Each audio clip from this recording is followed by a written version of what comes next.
Hi, my name's Nick Stenger. We are Stenger Family Office. For the past 44 years, our family has made it our mission to deliver you both clarity and confidence to help secure your financial future. We're starting a brand new series here on YouTube called Retire in 5. If you're getting ready to retire, you're thinking about retirement in the near future, this show is for you. We're going to keep these videos pretty compact. And if you don't mind, before we jump into it, hit the subscribe button if you're sitting there at home watching on YouTube. We so appreciate it as we get the show out to more and more people. Our very first video is called the 5-Minute Retirement Plan. I think sometimes retirement planning gets a little bit overcomplicated. You see these documents produced from some firms that are 300 pages long and they have all this information in it. So what we're going to do on today's video is boil that 300-page financial plan down into a quick, understandable calculation. Retirement is all about your planning for the future. But what a lot of financial advisors do is start you off from a risk-based perspective. And so some of you have filled out a risk tolerance questionnaire. That's called risk-based planning. There's nothing wrong with that as part of the financial planning process. But we feel that when it's your starting point, there's a lot of recency bias that's calculated in these risk tolerance surveys. They're going to ask you questions like, how do you feel about risk? How do you feel about the markets going down? And all it tells you is what's happened in the market the past 6 months or a year.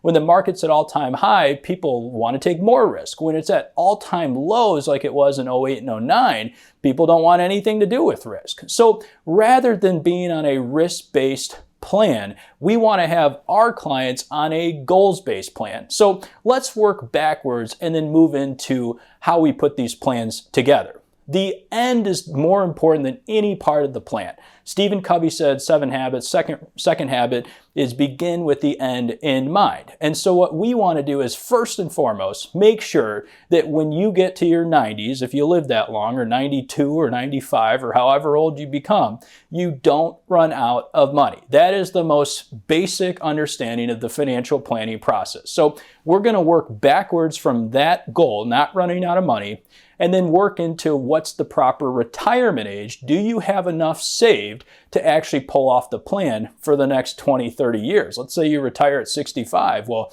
you could be retired as long as you were working. And so that's an important thing to plan for. Then we're going to work backwards into what are your midterm goals. Maybe you want to relocate. Maybe you want to help a child or a grandchild out with college. You want to do a bunch of different things, maybe some bucket list items. That's your midterm goals. And then we shift into your short-term goals. Your short-term goals are as simple as, do I have enough cash reserves in case we hit a big bump in the market? Am I going to be able to make my plan work and not get tossed overboard when the market is down? And so these are the 3 major buckets of the financial planning process. Now, what's the biggest culprit in the end of the plan?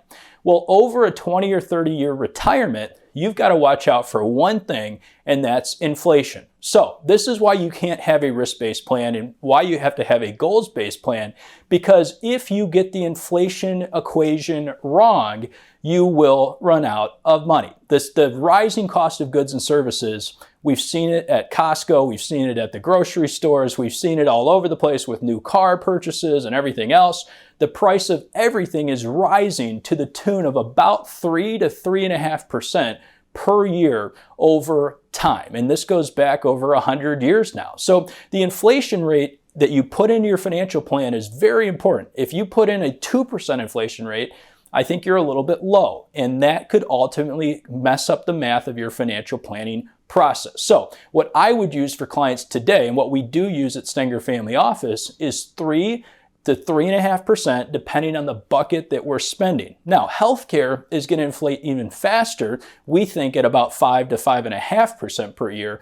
And those healthcare expenses are really going to start to tick up as you get into your 80s and your 90s. So let me give you a very easy basic equation to make sure that your plan is going to work. It's as easy as this. Withdrawal rate in retirement plus inflation rate must equal portfolio rate of return. Let me say that one more time. Withdrawal rate plus inflation rate must equal rate of return.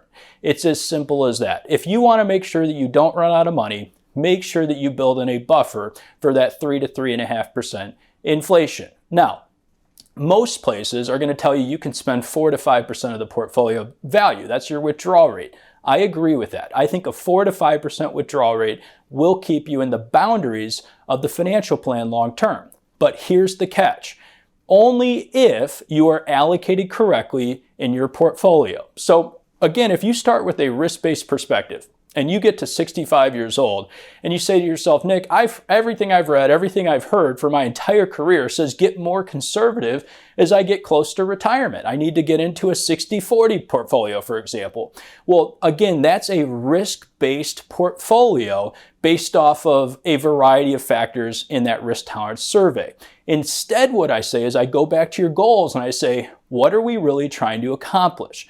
Because if you're trying to make sure that you live for 30 years and don't run out of money, chances are that 60-40 will not produce the return that's necessary to generate a 4 or 5% withdrawal. And there's a good chance that you're going to need to take more of the portfolio and go into equities. So the basic retirement plan is this. Let's say we have $1 million portfolio at retirement, easy math. And let's say that the goal is that we're going to take out about $50,000 the first year when we're retired. Now, we're going to have to factor in taxes and all the rest of it, but just very basic math here. Let's say the first year withdrawal is 5%, it's $50,000. What we're going to do at Stenger Family Office is talk to you about, do you feel comfortable with 3 years, 4 years, maybe even 5 years of that $50,000 set aside in something short-term and safe and liquid, something that's going to pay you interest. That's the very first starting point. So we always want to make sure that we've got 3 to 5 years of living expenses in the plan set aside that's not going to be risked in any type of market. It's not going to be risked in the bond market, the stock market, anything else. It's going to be safe, liquid, and secure.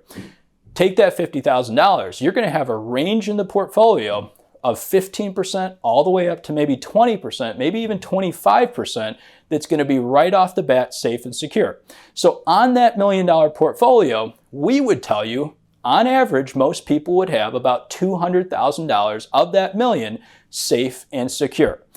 What do you do with the other $800,000? That's the $1 million question. What we would recommend is that you'd be in high quality, we like US large cap blue chip companies, some of which are paying dividends, some of which are growing over time.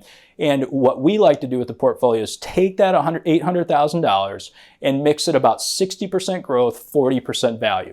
If you keep the math of the portfolio correct during retirement, you will be able to make it over 20 or 30 years. If you don't get the math correct and you have too much in an asset class like bonds, for example, that are subject to inflation and all the other concerns with interest rates going up and down, you could run out of money. That's the biggest mistake I see retirees make, is they go too conservative too early on. Now, you ask yourself, Nick, when does that mix change? When do we change the plan? When do we go from an 80-20 to a 70-30? The plan cannot be emotion driven. It can't be driven by your age or by your risk tolerance. It has to be driven by your goals. So you may get to the point where you need more money from the plan. Maybe you need more medical care. Maybe there's a move that you have to do. Maybe there's a cash need in the portfolio you didn't anticipate. That's when you're going to talk to us as your fiduciary financial advisor, and we're going to start to recalculate what that safe bucket should look like. We do this all the time for our clients here at Stenger Family Office. If you're on a risk-based plan, be careful. You don't want to be on a risk-based plan over time. I do think, and I have seen people run out of money on a risk-based plan. If you're not doing a goals-based plan, give our firm a call, 630-912-8295. Visit us online, www.stengerfamilyoffice.com, and schedule a one-on-one appointment with one of our financial advisors today. Thank you so much. We'll see you next time.